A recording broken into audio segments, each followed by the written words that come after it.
welcome back with me. My name is Nadia Ulfa. Today, I will present about interview of influencer. Check this out. Don't forget to like, comment, and subscribe.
Oke, jadi kegiatan selain nulis itu saya ngajar di sekolah luar biasa, ngajar-ngajar anak yang berkebutuhan khusus dari kelas 1 sampai kelas 6 SD, itu saya ngajar.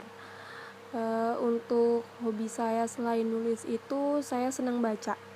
Karena setiap saya baca itu kayak nambah kosakata baru, biar tulisan saya tuh lebih bagus lagi dari sebelumnya. Jadi perbanyak baca, perbanyak mencari wawasan.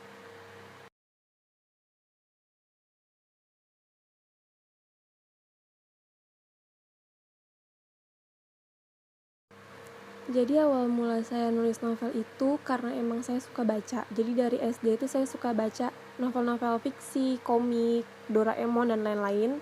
Sampai akhirnya saya dibawa sama mama saya ke Gramedia dan beli novel fiksi. Di situ saya punya mimpi, gimana kalau misalkan saya nulis novel sendiri dan novel saya itu dibaca sama banyak orang.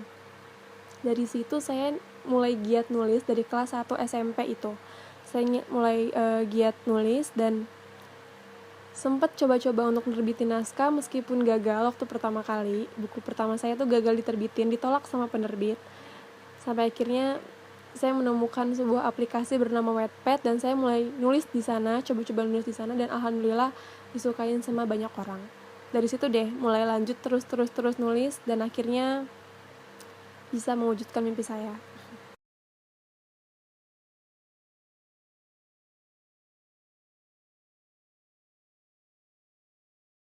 Jadi perasaan saya waktu pertama kali tahu naskah saya mau diterbitkan itu yang pasti senang banget, gak nyangka, terharu, bahagianya luar biasa karena ngerasa perjuangan saya selama 6 tahun nulis itu gak sia-sia dan membuahkan hasil.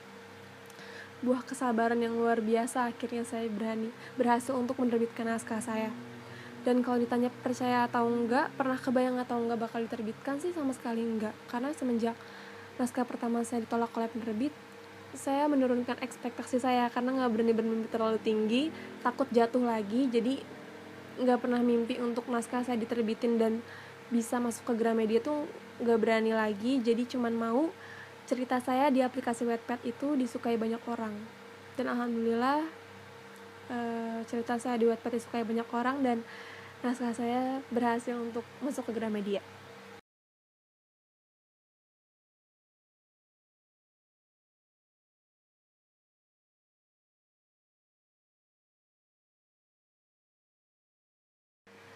Untuk novel yang pertama terbit itu berjudul Shanin's Diary. Untuk novel kedua judulnya Petrichor, dan sekarang lagi on the way novel ketiga judulnya Semenjana. Insya Allah nyusul tahun ini ada 2 novel mau terbit, cuman karena ada kasus COVID-19 jadinya banyak yang diundur. Kayak novel ketiga saya harusnya masuk Gramedia bulan ini tapi diundur, dan novel keempat saya yang harusnya proses pre-order di bulan besok itu juga diundur.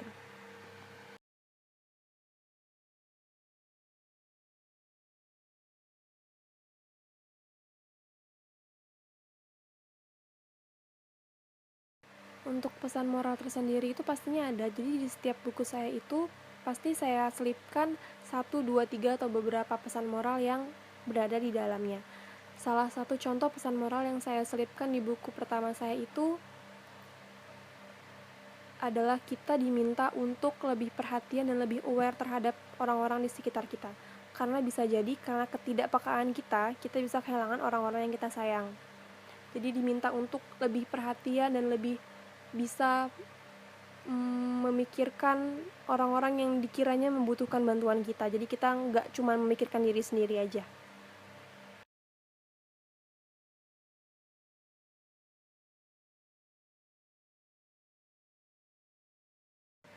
Jadi yang sering saya lakukan untuk menambah daya tarik cerita saya itu yang pertama dari pembawaan tokoh. Karena saya nggak pernah ngasal-ngasal untuk membuat tokoh, untuk menciptakan tokoh tuh benar-benar saya rinci dulu, bahkan sampai makanan favoritnya aja saya harus tahu, saya harus bikin, harus saya data. Jadi benar-benar nggak main-main. Jadi ketika tokoh saya itu terbit di suatu cerita, dia benar-benar memiliki sisi yang kuat gitu. Selanjutnya ada di konflik, karena saya terkenal dengan penulis yang sangat kejam dalam memberikan konflik. Jadi saya tidak pernah main-main dalam memberikan konflik. Jadi di setiap cerita saya itu pasti konfliknya akan selalu berat dan membuat air mata menetes.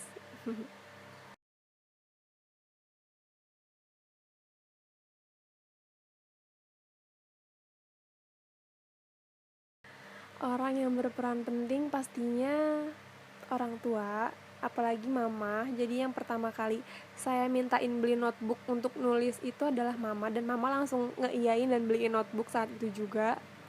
Itu sih yang paling gak saya lupain, benar-benar ngedukung saya. Bahkan sampai sekarang pun, sampai saya sering meeting sama orang-orang di Gramedia atau di penerbit saya, atau misalkan saya lagi mau tanda tangan buku, itu pasti mama saya selalu nemenin.